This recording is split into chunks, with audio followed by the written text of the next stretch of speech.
সবচেয়ে মজা কি দেখেন, আমি এটা আমার চাক্ষুষ প্রমাণ, এটা আমার ব্যক্তিগত জীবনে হয়েছে যেটা সেটা বলি। বিকাশ কতদিন চালু হয়েছে?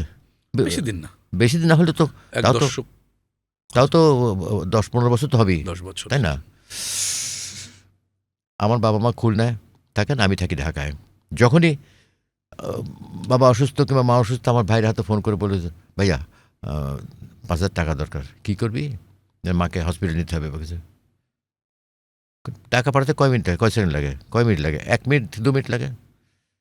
আপনি বিশ্বাস করবেন না, আমি টাকা পাঠাবার আধা ঘন্টা থেকে 1 ঘন্টার মধ্যে আমার 5,000 টাকা থেকে 10,000 টাকার কাজ চলে আসছে। বাস্তব প্রমাণ। এটা সাংঘাতিক ব্যাপার কিন্তু। একেবারেই। তার মানে ঘরেই কিন্তু মহান ইবাদতের জায়গা, যে বাবা মার সেবা। এটা থেকে আমরা যারা এই সুযোগটা হারাচ্ছি, বাবা মা হারালে আরও বুঝবো, মর্মে মর্মে বুঝবো, যখন আর কিছু করার থাকবে না। অতএব যাদের হাতে, যাদের সামনে বাবা মা বেঁচে আছে, এই সুযোগটুকু আমরা নেব। প্রত্যেকে